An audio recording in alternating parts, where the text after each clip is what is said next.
maaf banget nih nungguin jadi lama. Iya. Bagus. Udah sini lu naik lu, sini. Mau kemana sih? Udah mah telat minta buru-buru lo. Kita kali ini mau ke arah yang lurus, Gi. Kita mau ke tempat pinjaman online. Jalan yang lurus itu bukan ke pinjaman online. Mending lu ikut gua, sekarang kita nemuin wakil kita. Soal pinjaman online yang ngerasain gua banget nih. Oh, sama tuh, Gi. Gue juga pengen ngerasain itu tuh. Soalnya kemarin nih, tetangga gue habis minjem, gue yang ditagih. Mending kita ketemu wakil kita ya. Oke? Yuk. Karena kita harus mendengarkan Mendengarkan kata siapa? kata wakil rakyat. Karena wakil rakyat kan kata kita.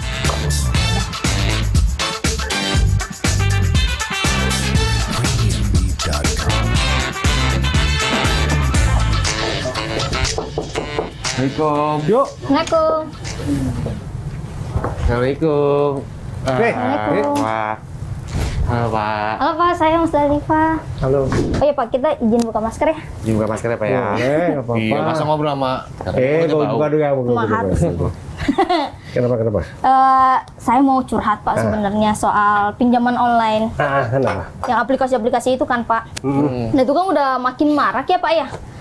Dan banyak sekali tetangga saya, keluarga saya pun juga pada pinjam di situ. Cuman beberapa ada yang telat bayarnya, ada yang sampai nggak bisa bayar, sampai dia dapat kayak tindak diskriminasi, ancaman segala macam kayak gitu. Nah, pertanyaan saya, itu ada aturan mainnya nggak sih Pak? Atau boleh nggak sih? Gimana? Aturan main kalau kita pinjol gitu Pak, pinjaman Aturan online. mainnya cuma satu. Apa tuh? Nggak usah pinjam. Iya juga sih. Iya sih, bener. Iya sih Pak, bener.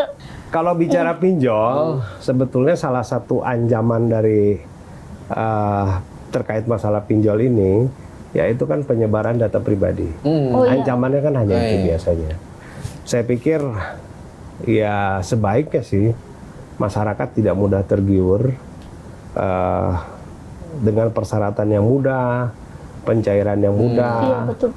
Apalagi nyaris mungkin lebih dari 70% warga negara Indonesia rata-rata sudah menggunakan smartphone seperti itu. Iya, dan memang rata-rata pada Betul, pinjol juga udah banyak betul. ya. Yang saya baca sih ada 68 juta masyarakat Indonesia kelas bawah Yang itu ikut pinjol. Ikut pinjol Pak. Nah ini banyak aduan nggak Pak ke sini gitu? Ke Bapak Setahu gitu? saya sih banyak aduan itu ya. Oh udah banyak berarti? Udah banyak aduan itu. Sebetulnya sih kalau kita melihat dari satu sisi, masalah pinjol ini tidak serta-merta harus dianalogikan negatif, tidak gitu loh.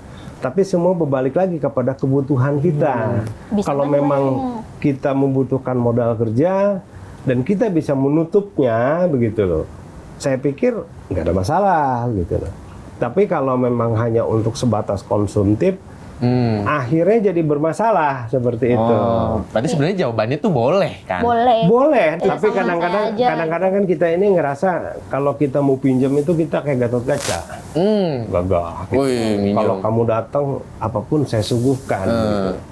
Tapi nanti pas pengembalian kayak Arjuna gitu, kelamar-kelemar ya agak susah diketemuinnya. Iya bener, nggak ada kabar. Itu dengan data, apalagi ini dengan sistem online. Ini saya agak penasaran nih Pak. Jadi kasus-kasus pinjol ini kan emang udah marak banget. Udah gitu, marak Pak. banget. Dan mereka tuh udah sampai titik di mana kayak datanya Tersebar disebar, luas. diancam mau ntar di luar mau disikat lah ibaratnya. Belum gitu. lagi yang hubungin kontak dari orang itu, teman-temannya gitu-gitu. minjem, suruh bayarin Ya pinjem intinya kan temennya. kembali Iya. ke awal tadi yang saya cerita. Intinya kan mereka mengancam dengan menyebarkan data pribadi. Saya pikir kalau berbicara masalah penyebaran data mungkin bukan dari pinjol ilegal juga. Gitu. Mungkin pinjol-pinjol yang resmi terdaftar pun bisa melakukan hal-hal yang sama. Berarti sama aja ya Pak ya?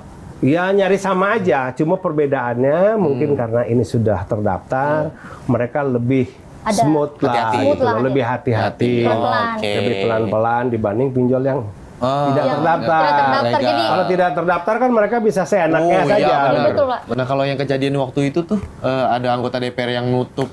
yang pemberantasan itu ya. Itu salah satu pemberantasan dari DPR atau apa? Bukan masalah pemberantasan, ini kan semakin hari semakin meresahkan. Ah.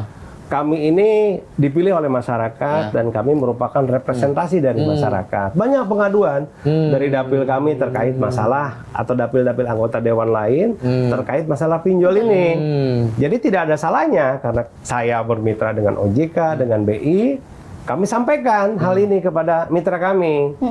Terlepas waspada investasi ataupun Satgas ini sudah menutup lebih dari 3.500 per Oktober ini, 3.500 pinjaman online. Ini apalagi Pak Presiden juga meminta untuk segera ditertibkan. Jadi ini gayung bersambut begitu loh. Jadi antara Satgas Investasi dengan DPR, kami turun ke lapangan untuk menertibkan pinjaman-pinjaman online yang tak berizin. Jangan kemana-mana, setelah ini kita akan berbincang lagi dengan anggota DPR. Tetap bersama kami di Kata Wakil Rakyat. Karena kata wakil rakyat Adalah kata kita.